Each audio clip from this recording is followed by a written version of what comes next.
கணக்கீட்டு சமன்பாடு. வணிகம் ஒன்றின் சொத்துகளும் அச்சொத்துகளின் உரிமைத்துவமும் அவ்வணிகத்தினது கணக்கறிக்கைகளில் வெளிப்படுத்தப்படும். வணிகத்தில் உள்ள எல்லா சொத்துகளும் வணிகத்தின் உரிமையாளருக்கு சொந்தமானதென கூற முடியாதிருக்கும் என பார்த்தோம். அதனையே நாம் இதற்கு முன்னர் வணிகத்தின் சொத்துகளிலிருந்து பொறுப்புகளை நீக்கி வரும் தொகையே உரிமை அல்லது மூலதனம் எனவும், வணிகத்தின் உரிமையை காண்பதற்கான முறையை சொத்து சய பொறுப்பு எனவும் கற்றுள்ளோம். வணிகத்தின் மொத்த சொத்துகளின் பெறுமதி சமன் உரிமையும் புரட்சியார் பொறுப்பும் என்பதனையே நாம் கற்றதிலிருந்து புரிந்து கொள்ள முடியும்.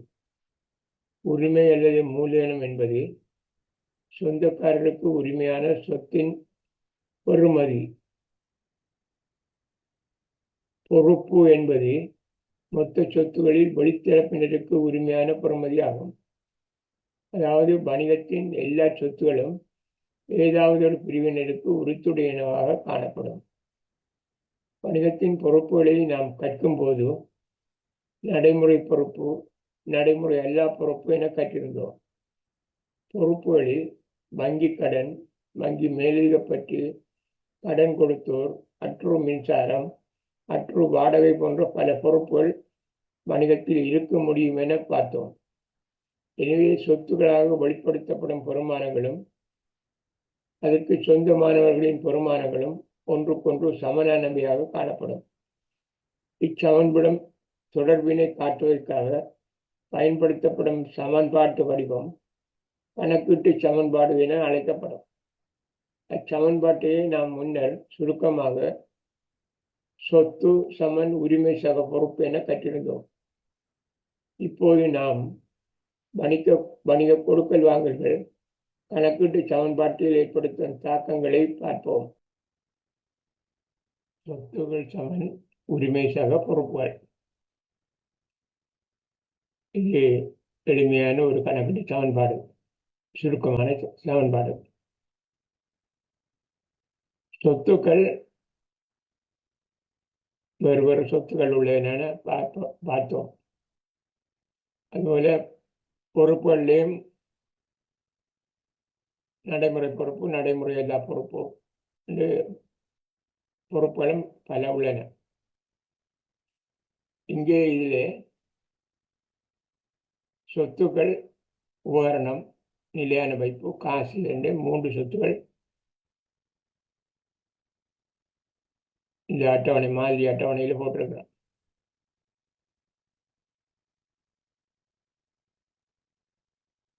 பொறுப்பு ஆக ஒன்றுதான் போட்டிருக்கோம், வங்கி கடன் என்றது. உரிமை அல்லது பொறுப்பு. அப்ப இதுல சமன்பாடு சொத்து சமன் உரிமை சக பொறுப்பு அப்படின்னு சொல்லலாம். அல்லது உபகரணம் சக நிலையான வைப்பு சக காசு சமன், அந்த கோடு நடுவில் இருக்கிற கோடு சமன்.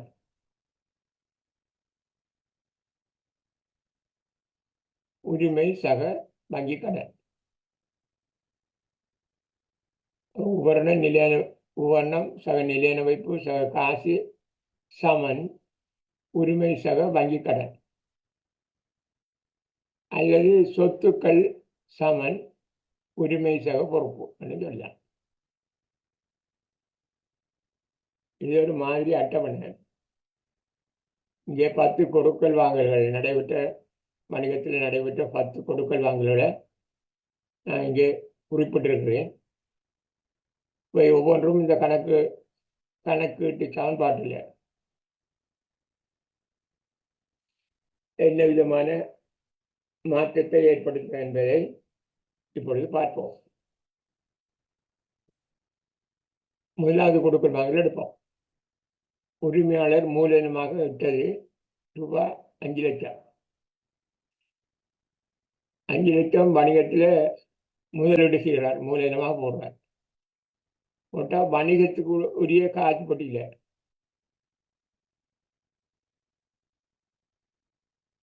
5 லட்சம் பதியப்படணும். சொத்தாக பதிவுபடும், சொத்தாக எழுதப்படும்.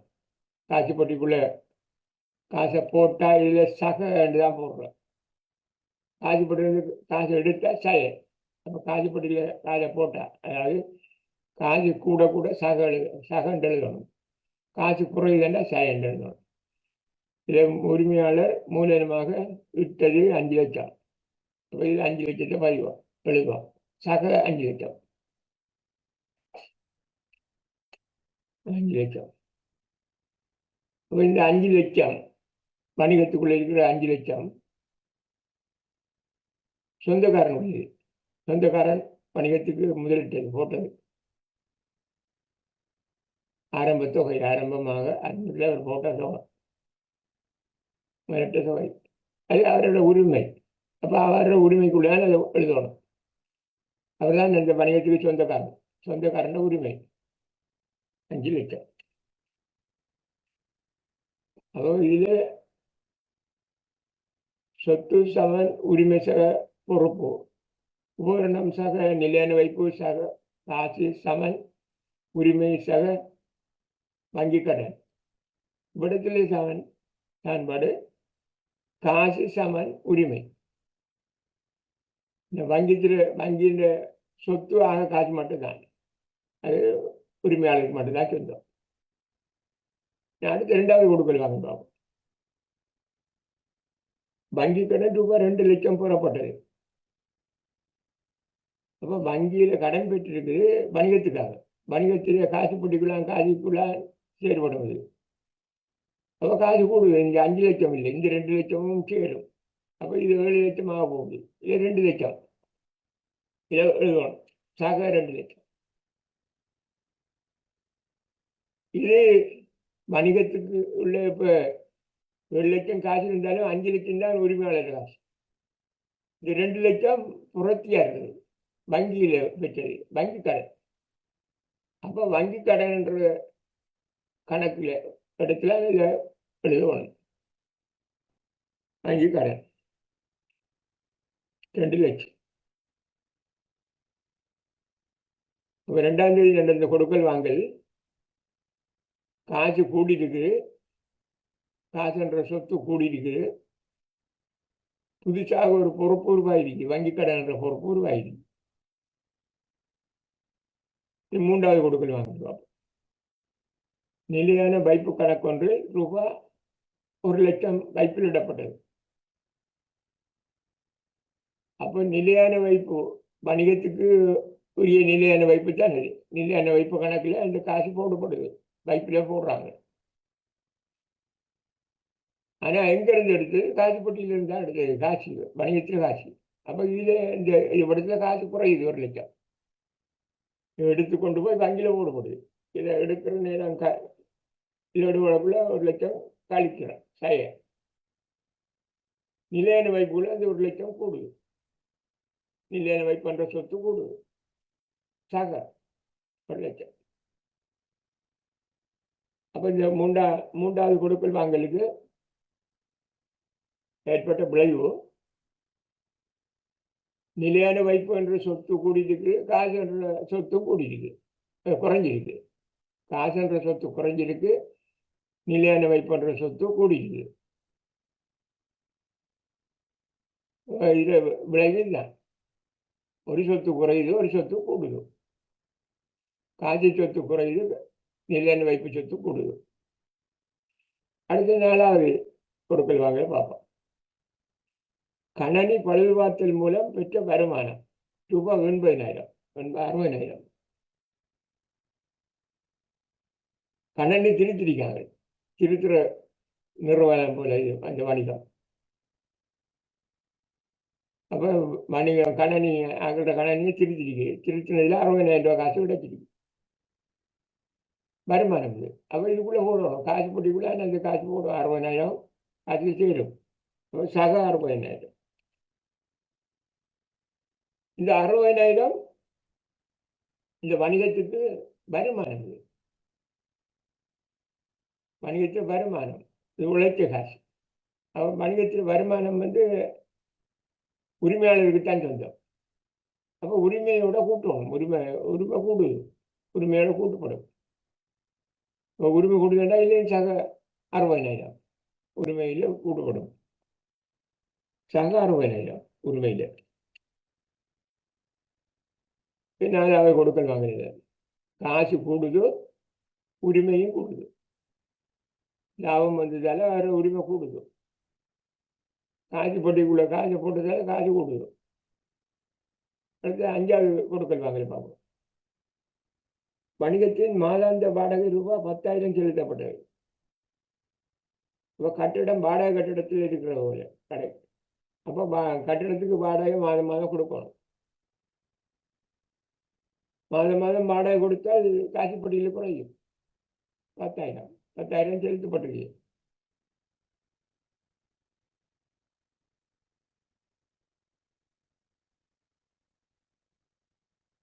தயவத்தாயிரம் செலுத்தப்பட்டால் காசுப்பட்டியில் எடுக்கிற காசு எடுத்து தயவத்தாயிரம். நான் இது வணிகத்தினுடைய ஒரு செலவு. இது வாடகை காசு கொடுத்தது. இது இந்த செலவை உரிமையாளர் தான் பொறுக்கணும். உரிமையாளருக்கு தான் அது நட்டம். அது நட்டம்னா அது உரிமையாளர் தான் அந்த வாடகை காசை அவர் தான் பொறுத்துக்கணும். அப்போ உரிமை குறையும். இல்லை 10,000.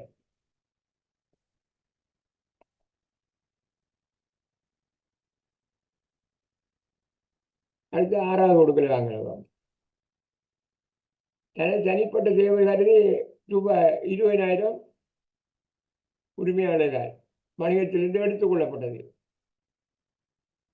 உரிமையாளருக்கு காசு தேவைப்பட்டது சொந்த தேவைக்கு. அப்போ வணிகத்துக்கு உரிய காசுப்பட்டியிலிருந்து காசு எடுக்கிறார் அவர் 20,000.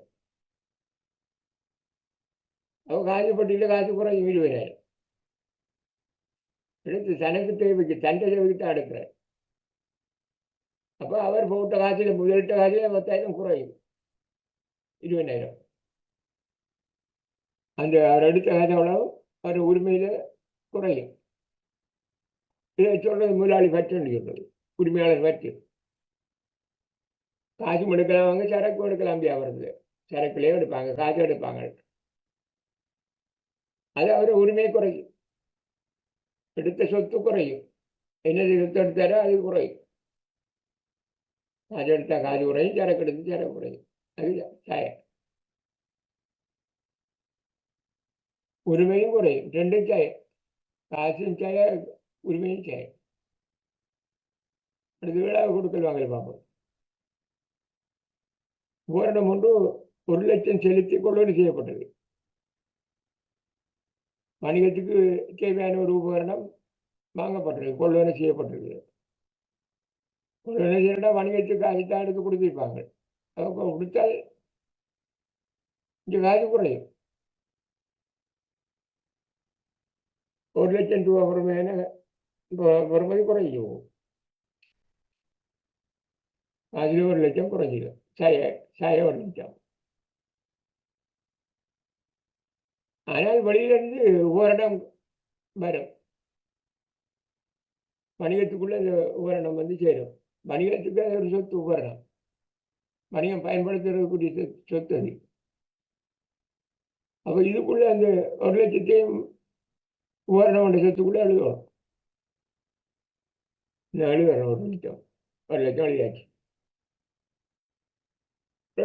8ஆம் தேதி 8வது கொடுக்கல் வாங்குது. மாதாந்த தொலைபேசி கட்டணம் 5,000 ரூபாய் செலுத்தப்பட்டது. ஒரு மாத்திக்கு தொலைபேசி கட்டணம் 5,000 ரூபா போகல. இந்த 5,000 ரூபா செலுத்தப்பட்டால் காசுப்பட்டியில் தான் காயோடு ஓட்டிக்கும். இப்போ காசுப்பட்டியில் இந்த 5,000 குறைக்கணும். அப்போ 5,000. அதனால் அது அந்த செலவை உரிமையாளர் தான் பொறுக்கணும். செலவு வந்தால் அது உரிமையாளனே சேரும். வருமானம் வந்தாலும் உரிமையாளனே சேரும். வருமானம் வந்தால் உரிமையோட கூட்டணும். செலவு வந்தால் உரிமையிலேருந்து கழிக்கணும். 5,000 உரிமையிலேருந்து கழிப்போம். 5,000.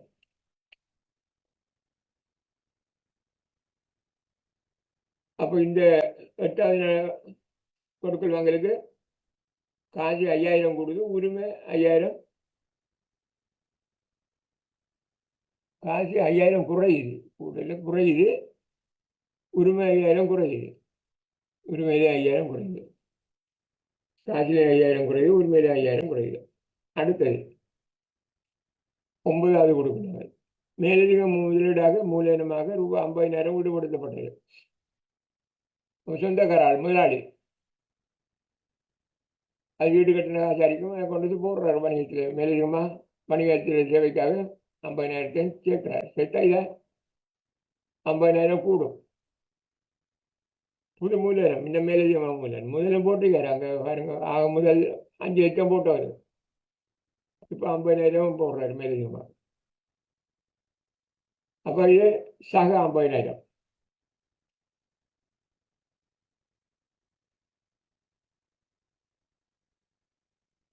அப்போ இந்த 50,000 அவர் காசு இங்கே காசுப்பட்டியில் போட்டால் அவரோட மூலதனமும் 50,000 கூடுது. அவரோட சொந்த காசு அவர் வீட்டு கட்டி எடுத்த காரியம் வைப்புமே 50,000 கூடுது.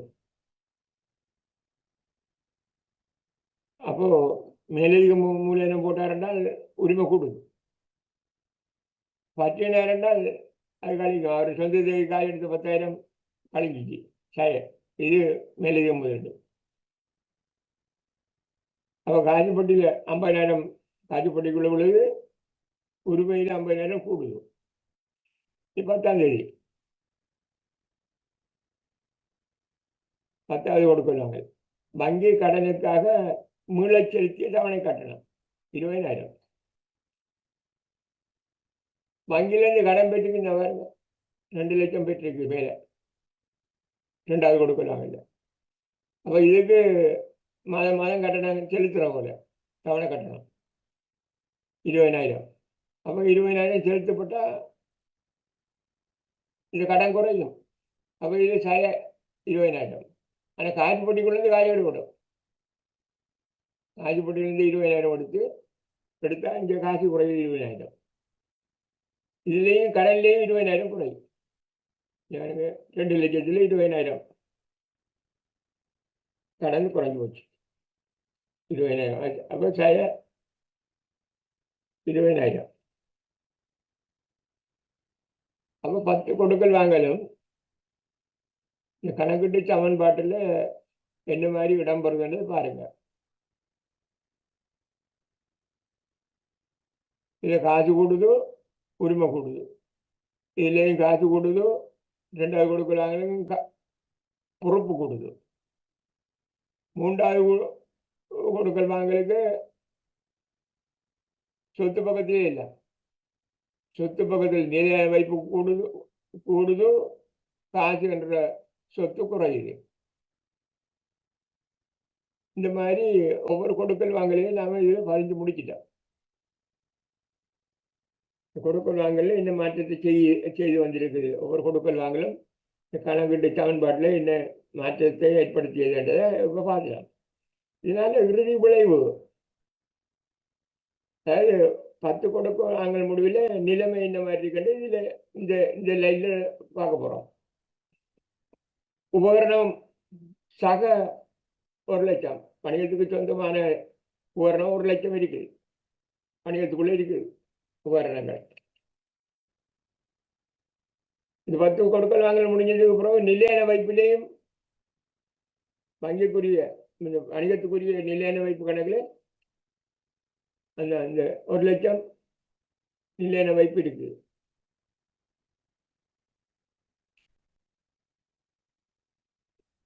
இங்கே பார்ப்போம். இதில் பொறுப்புகள் பார்ப்போம்.